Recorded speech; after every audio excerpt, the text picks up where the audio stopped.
Meus irmãos, o texto dessa noite está em 1 Timóteo, capítulo 1. E faremos a leitura a partir do versículo 12. Na semana passada consideramos os versículos de 12 a 14. E hoje consideraremos do 15 ao 17. Mas este bloco, essa perícope do texto bíblico é uma unidade. Então faremos a leitura de todos esses versículos a partir do 12 até o 17 e depois consideraremos a partir do 15.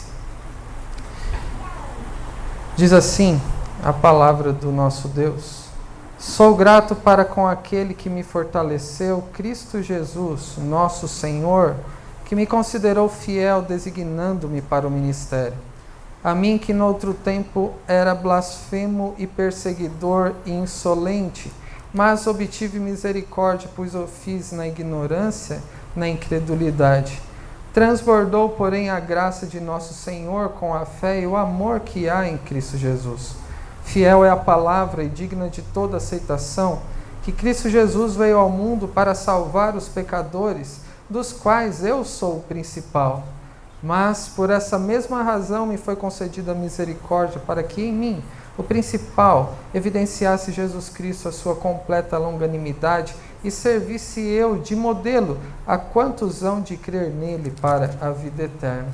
Assim, ao Rei eterno e imortal, invisível Deus único, honra e glória pelos séculos dos séculos. Amém. Bondoso Deus, obrigado porque o Senhor quis se revelar a nós através da Tua criação e da Tua palavra. E que o Senhor, neste momento de exposição daquilo que o Senhor deixou para nós, possa iluminar nossas mentes, possa abrir nossos olhos, possa abrir nossos ouvidos e preparar o nosso coração para que vejamos, ouçamos a Sua voz e possamos também ser transformados de acordo com o Teu Filho, o nosso Senhor e Salvador Jesus Cristo. Que o Senhor fale profundamente conosco nessa noite a respeito desta passagem que revela o que é o Teu Evangelho. O fato do Senhor Jesus ter vindo a esse mundo para salvar pecadores como nós. E conscientes dessa mensagem, que possamos ver as implicações disso para a nossa vida contigo, em relação ao próximo e no mundo em que o Senhor mesmo nos colocou. É o que nós rogamos, agradecidos no nome de Jesus. Amém. Meus irmãos, esta série que temos tratado há algum tempo foi intitulada Como a Igreja Deve Ser. E podemos aprender nessas epístolas pastorais justamente isso, a igreja que Deus quer que nós sejamos. Começamos a estudar a respeito disso a partir da saudação do apóstolo Paulo nos 2 primeiros versículos, em que vemos que é o próprio Deus, através do apóstolo, nos dizendo qual é a sua vontade. Vimos em seguida, na segunda mensagem, que a prioridade máxima na vida da igreja deve ser a doutrina, a verdadeira doutrina. Em seguida, vimos a respeito do propósito e da utilidade da lei, que a lei é boa, útil e desejável para pecadores de todo tipo, até mesmo para o pior dos pecadores. E vimos que a lei tem como um dos seus propósitos principais manifestar o Evangelho, porque a lei conduz pecadores aos pés de Cristo. E na semana passada, considerando especificamente sobre esta ideia, retomando a penúltima mensagem, nós vimos os versículos 12 a 14, sobre o testemunho do apóstolo Paulo.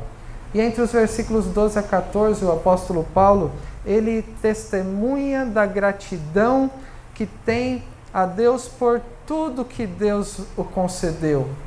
E pela maneira que Deus o tratou, sendo ele um perseguidor, um insolente, um blasfemo, Deus o fortaleceu em Cristo, o considerou fiel e o designou para o ministério.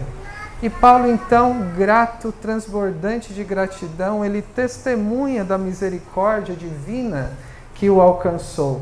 e ele julgava a si mesmo como o principal dos pecadores. Além da misericórdia, o apóstolo Paulo fala que a graça de Deus transbordou sobre a sua vida e o transformou de uma maneira que aquele que era incrédulo em relação ao Senhor Jesus pôde ter uma fé verdadeira nele para a salvação.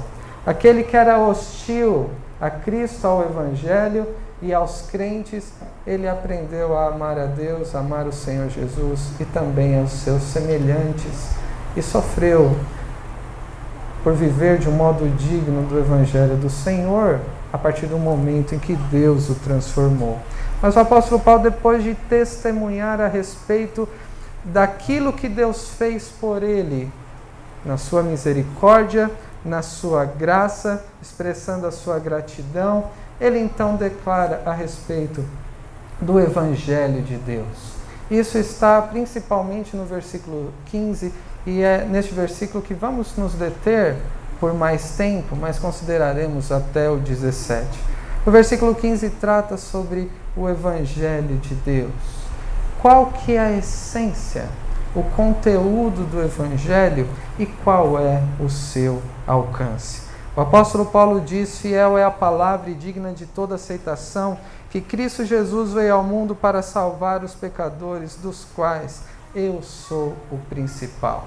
Essa expressão, fiel é a palavra, ela é recorrente em outros lugares também. E provavelmente fazia parte de um ensino como se fosse um catecismo naquele momento da história, ou usado no decorrer de uma liturgia, um credo, uma declaração de fé que expressa uma verdade que é digna de ser enfatizada.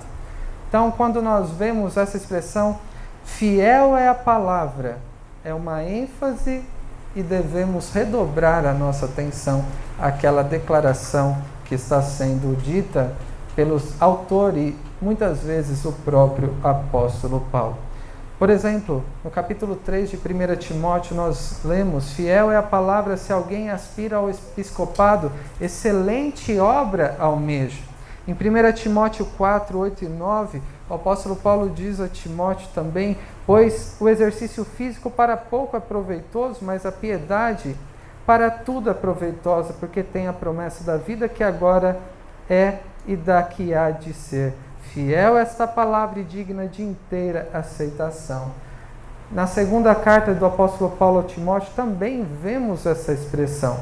Fiel esta palavra, se já morremos com ele, também viveremos com ele. Se perseveramos, também com ele reinaremos. Se o negamos, ele por sua vez nos negará. Se somos infiéis, ele permanece fiel, pois de maneira nenhuma pode negar-se a si mesmo. Nas cartas do apóstolo Paulo a Timóteo, há uma outra ocorrência em Tito também, uma outra epístola pastoral. O apóstolo Paulo usa essa expressão, fiel é a palavra, para destacar, por exemplo, a importância do desejar ser um presbítero. Quem deseja, aspira ao episcopado, excelente obra almeja. Ele fala a respeito da necessidade de uma vida piedosa, ele fala a respeito da vida do cristão quando está unido a Cristo, mas nessa primeira ocorrência dessa declaração, que é o nosso texto da noite, o apóstolo Paulo está querendo dar uma ênfase ao que é o próprio Evangelho, aquilo que é a essência e qual é o alcance do próprio Evangelho. Fiel a essa palavra e digna de toda aceitação, que Cristo Jesus veio ao mundo para salvar os pecadores, dos quais eu sou o principal.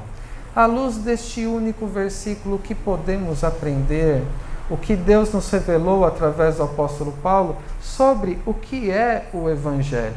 Em primeiro lugar, o Evangelho é fidedigno. Não é essa a ideia que o apóstolo Paulo transmite, que fiel é a palavra e digna de toda aceitação. Fiel e digna, então o Evangelho, que é a declaração que vem na sequência, é fidedigno. Em qual sentido o Evangelho é fidedigno? Significa que é verdadeiro e é digno de ser considerado. É digno de que nós consideremos o que é o Evangelho quando nós estudamos a palavra de Deus. E como aplicar as verdades do Evangelho na nossa própria vida. E também de ser reconhecido. Essa ideia de ser digno de toda aceitação. Então, novamente, poucas palavras, o Evangelho é verdadeiro. E ele é digno, por si só, de ser considerado por todos e também de ser reconhecido na sua dignidade.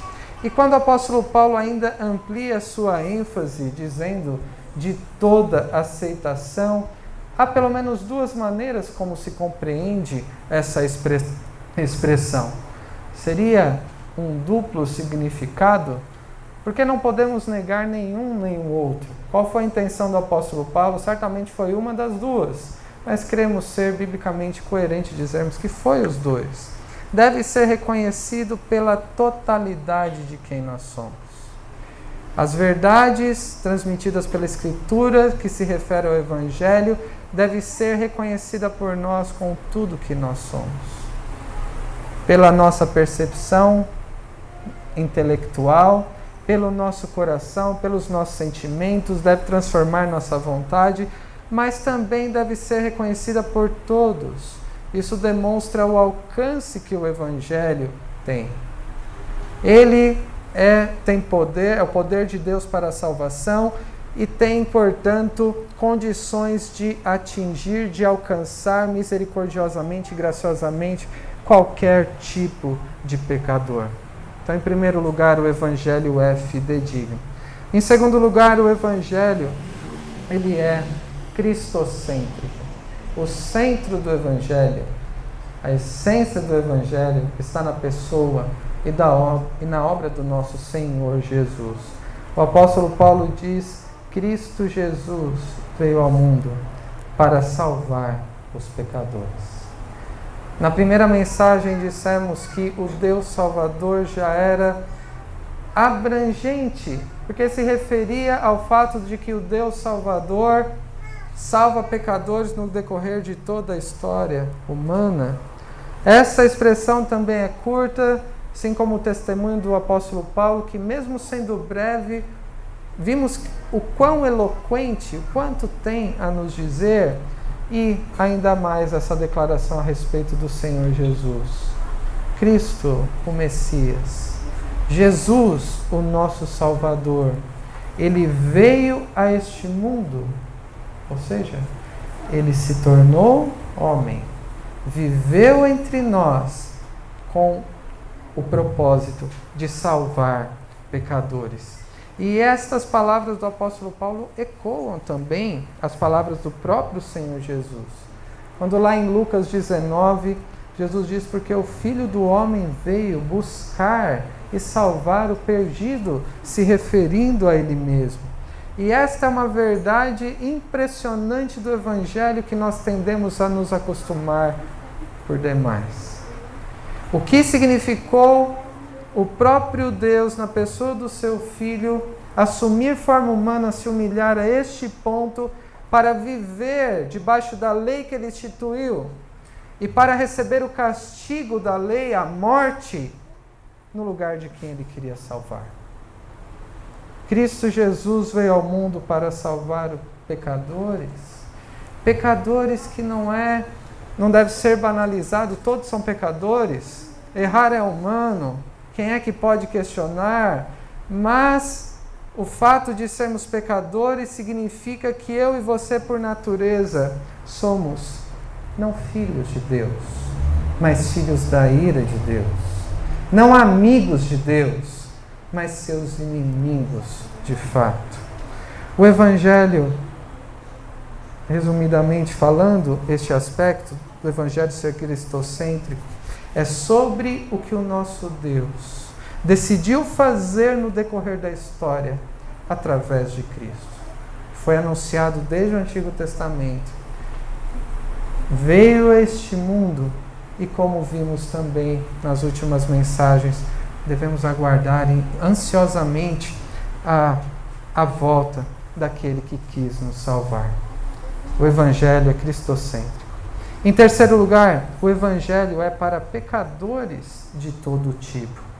O apóstolo Paulo continua aqui, ainda no versículo 15, Cristo Jesus veio ao mundo para salvar os pecadores, dos quais eu sou o principal.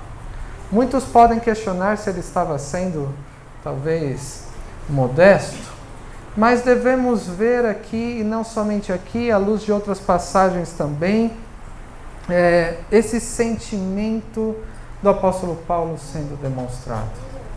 Ele fala com sinceridade, ele fala com humildade, e ele demonstra esse sentimento, por exemplo, em 1 Coríntios 15, dizendo: porque eu sou o menor dos apóstolos, que mesmo não sou digno de ser chamado apóstolo, pois persegui a igreja de Deus.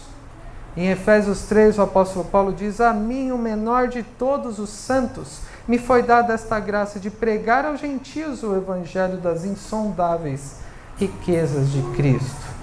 E em 1 Timóteo 1, os versículos anteriores ao que estamos, o que consideramos na semana passada, em que ele diz: sou grato para com aquele que me fortaleceu, Cristo Jesus, nosso Senhor, que me considerou fiel, designando-me para o ministério, a mim, que noutro tempo era blasfemo, perseguidor e insolente, mas obtive misericórdia, pois o fiz na ignorância e na incredulidade, e transbordou, porém, a graça de nosso Senhor com a fé e o amor que há em Cristo Jesus. Vimos como o apóstolo Paulo via a si mesmo, e aqui ele resume, dizendo que era o principal dos pecadores. E ele não diz: eu fui o principal dos pecadores. Quando eu agia dessa maneira, ele, na sua consciência de pecado, diante do Deus único e verdadeiro, Deus santo, justo, ele disse: eu sou o principal dos pecadores. E ele não dizia isso de um modo a se penalizar meramente, como se estivesse depressivo ou angustiado pelo seu passado, com algum peso na consciência mal resolvido. Essa expressão, eu sou o principal dos pecadores, é fruto de um coração arrependido. Mas mais do que destacar o apóstolo Paulo na maneira como ele via a si mesmo, isso demonstra a grandeza da graça e da misericórdia de Deus para com ele. O que está em evidência aqui não é o fato do apóstolo Paulo ser o principal dos pecadores, em primeiro lugar. Isso é importante dentro do que nós estamos considerando. O que está em evidência aqui é como Deus pôde salvar alguém como o apóstolo Paulo, que tinha cometido diversos tipos de atrocidades, pecados muito sérios contra os crentes, contra a igreja, de maneira hostil contra o Evangelho e perseguindo, portanto, o próprio Senhor Jesus. Como nós vimos anteriormente, o apóstolo Paulo declarou a importância da lei no modo em que pecadores são conduzidos aos pés de Cristo, e demonstrou a sua gratidão pela salvação. Mas ele, como um pecador arrependido, como o principal dos pecadores, mas redimido por Cristo, ele então reconhecia que o Evangelho é para pecadores de todo tipo, e consideraremos um pouco mais sobre isso adiante. Em quarto lugar, nós entendemos à luz do versículo 15, que o Evangelho não é eficiente na salvação de todos. Nem todos os que ouvem a palavra de Deus, o anúncio do Evangelho, são inundados, ou a graça de Deus transborda sobre a vida deles, o Espírito vivifica, como aconteceu um dia comigo e com você. O Evangelho é somente eficiente naqueles que, ouvindo a mensagem do Evangelho e pela iluminação e pelo agir do Espírito Santo, algo que humanamente falando, pelo nosso intelecto, não podemos aprender. Aqueles que, vendo a luz da palavra de Deus, o que é o Evangelho, o reconhecem como glorioso, como precioso, verdadeiro e totalmente digno de confiança e de aceitação, como o apóstolo Paulo acabou de dizer aqui. Aqueles que respondem por isso com fé em Cristo, em amor a Deus sobre todas as coisas e ao próximo como a si mesmo. O Evangelho somente é eficiente, só produz salvação naqueles que reconhecem verdadeiramente quem é o Senhor Jesus. Mais do que um grande homem do passado que nos ensinou muitas coisas sobre como devemos viver melhor neste mundo, mas como o próprio Filho de Deus encarnado que veio este mundo para salvar pecadores. O Evangelho é somente eficiente naqueles que reconhecem a si mesmos como indignos, como era o apóstolo Paulo, como ele demonstrou a si mesmo. Indignos do Evangelho e da salvação de Cristo. O Evangelho não é para aqueles que julgam a si mesmos como merecedores da salvação e da graça de Deus, porque a graça então não seria graça. Misericórdia não seria misericórdia. Mas o Evangelho é para aqueles que julgam a si mesmos como indignos do Evangelho e da salvação e fazem como o apóstolo Paulo. Dão o testemunho grato sobre a graça e a misericórdia que os alcançou. Isso é o que podemos aprender sobre o Evangelho de Deus, sobre a sua essência, o seu alcance, que tem como centro o próprio Senhor Jesus. Em segundo lugar, no versículo 16 nós vemos sobre o Deus de misericórdia e de paciência e sobre o motivo da salvação. Novamente o versículo 16, mas por esta mesma razão me foi concedida misericórdia, para que em mim o principal evidenciasse Jesus Cristo, a sua completa longanimidade, e servisse eu de modelo a quantos hão de crer nele para a vida eterna. Qual que é o motivo que o apóstolo Paulo apresenta para a salvação? Ele começa dizendo, por essa mesma razão me foi concedida misericórdia. Eu, o principal dos pecadores, para que Cristo evidenciasse a sua paciência e eu servisse de modelo para aqueles que ainda serão salvos. O motivo apresentado para a salvação do apóstolo Paulo, na perspectiva dele, é que ele, sendo o principal dos pecadores, ele pôde receber misericórdia. Isso demonstrou a perfeita paciência, a perfeita tolerância de Deus por ele. Em Romanos 5, o apóstolo Paulo diz que sobreveio a lei para que avultasse a ofensa, e à luz da lei ele viu quanto ele tinha ofendido a Deus. Humanamente falando, era impossível aquela situação de vida do apóstolo Paulo, o pior dos pecadores, ser revertida. Mas ele continua no mesmo versículo. Onde abundou o pecado, superabundou a graça. À luz da lei, Paulo se via como o principal dos pecadores. Mas, onde abundou o pecado, superabundou a graça. Qual é o ponto que o apóstolo Paulo está demonstrando nesse versículo 16?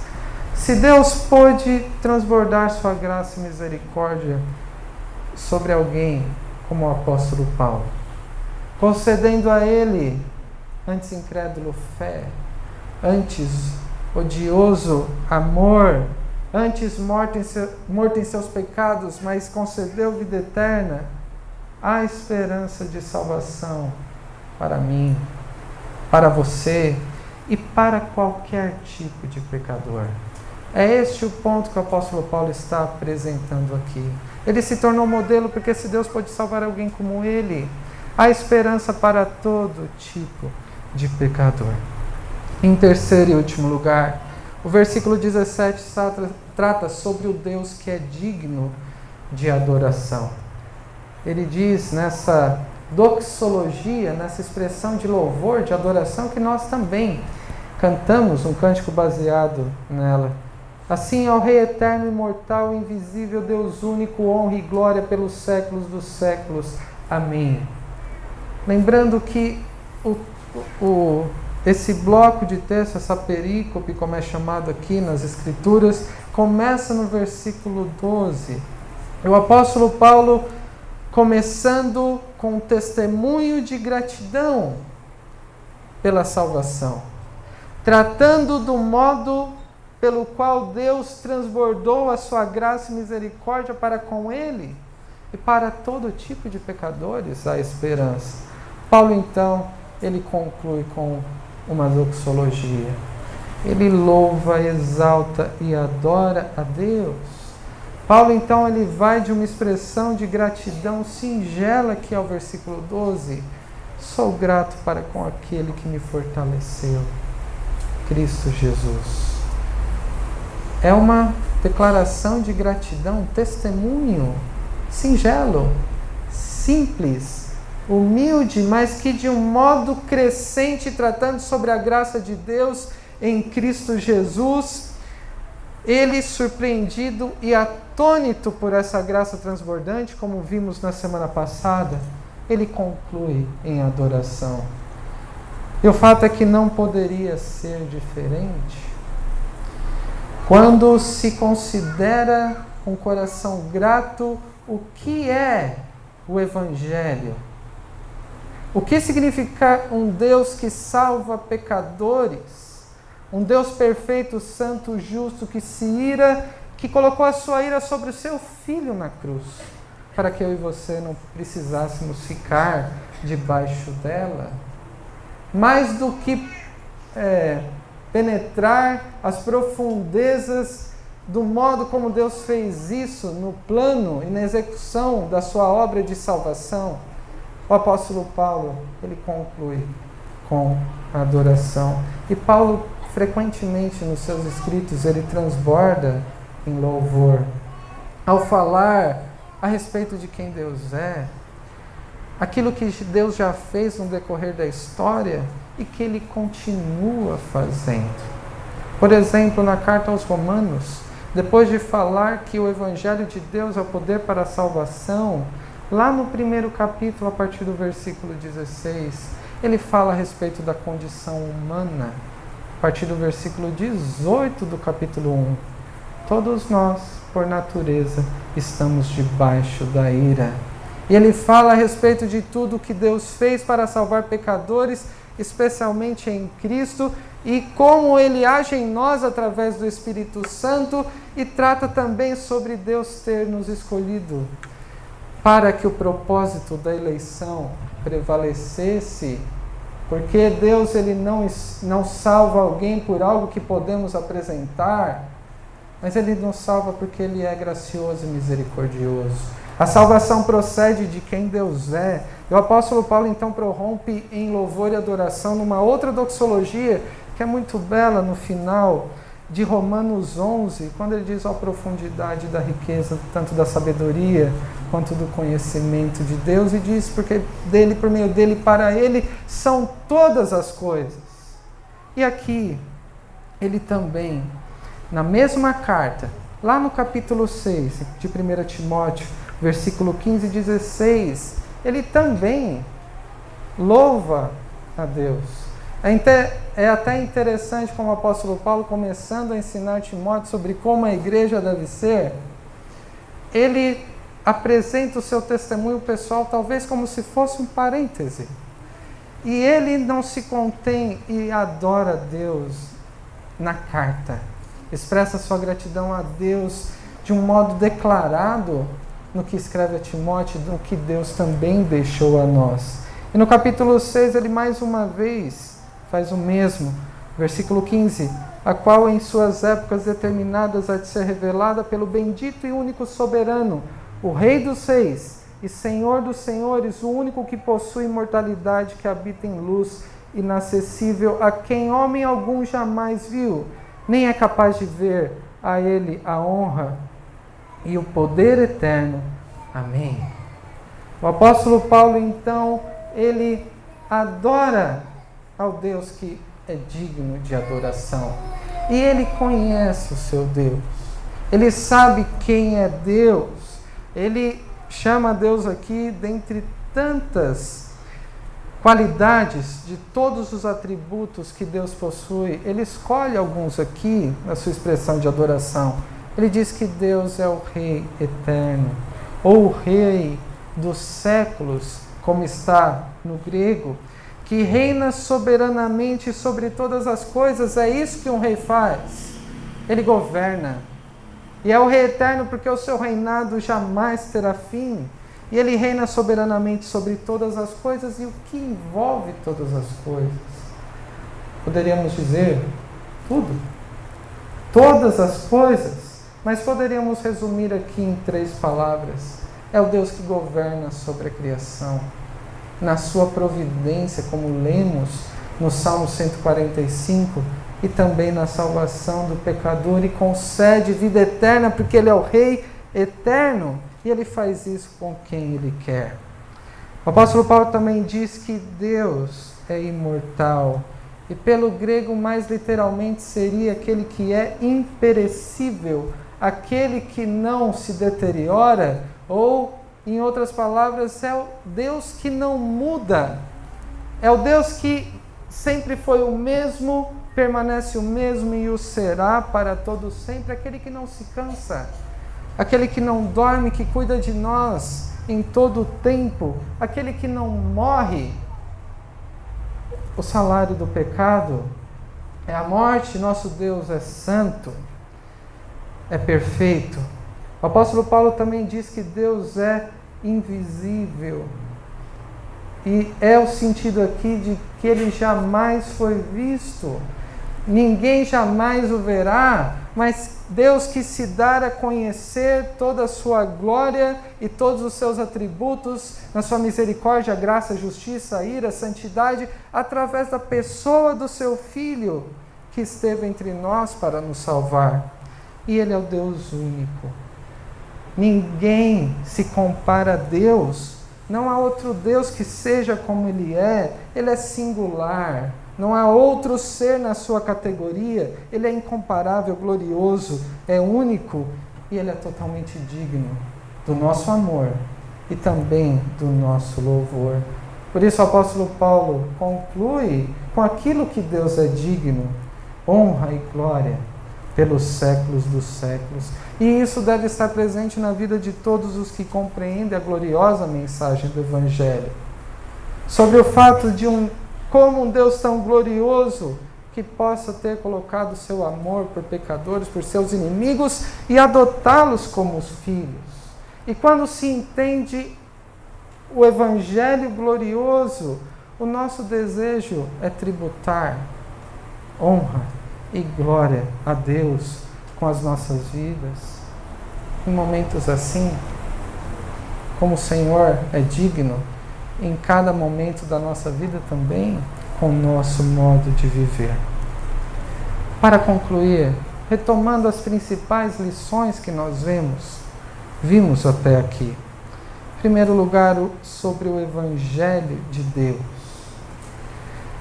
É muito comum que as pessoas fiquem temerosas em falarem sobre o Evangelho a alguém.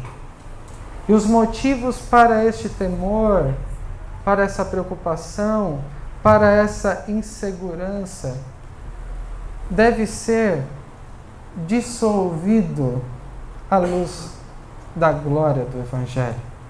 Porque como porta-vozes do Evangelho, como aqueles que recebem a missão neste mundo de falar a respeito das virtudes daquele que nos chamou das trevas para a sua maravilhosa luz, devemos lembrar que o Evangelho é fidedigno, é totalmente digno de confiança e de aceitação. Ele fala a respeito do Senhor Jesus, é para pecadores de todo tipo, e não será eficiente na vida de todos que o ouvirem, mas somente a quem Deus quiser se revelar.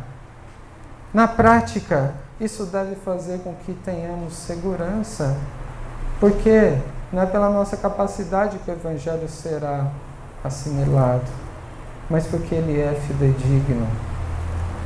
Nós devemos, com alegria, falarmos a respeito do Evangelho, porque isso é um privilégio.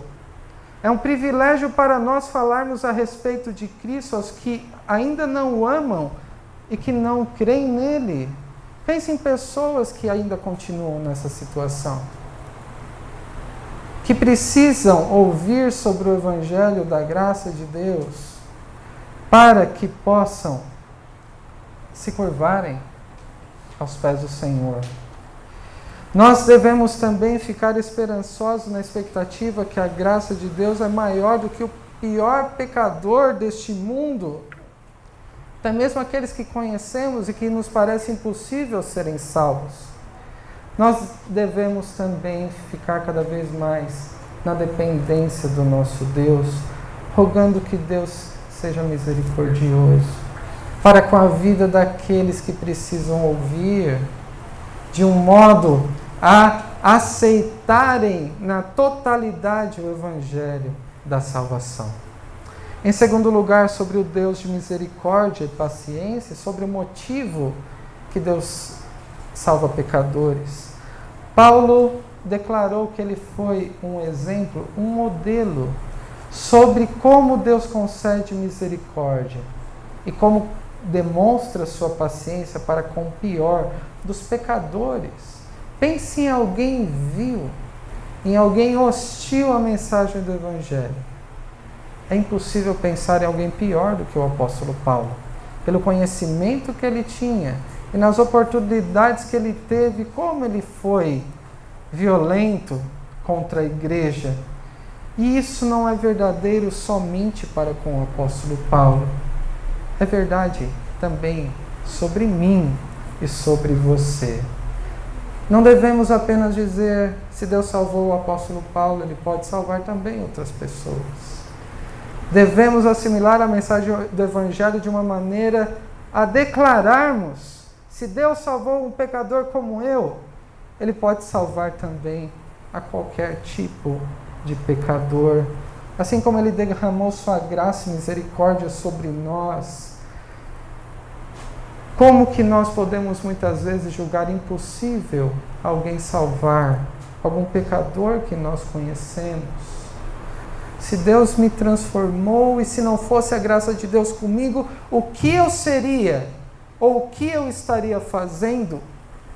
Nossas vidas então testificam o que a graça de Deus, o Evangelho faz para com pecadores de todo tipo. Muitos foram salvos pelo testemunho do apóstolo Paulo, por aquilo que ele escreveu em todas as suas epístolas, à medida que ele compartilhou da graça de Deus sobre o Deus misericordioso, que teve muita tolerância nos tempos em que ele estava ainda distante.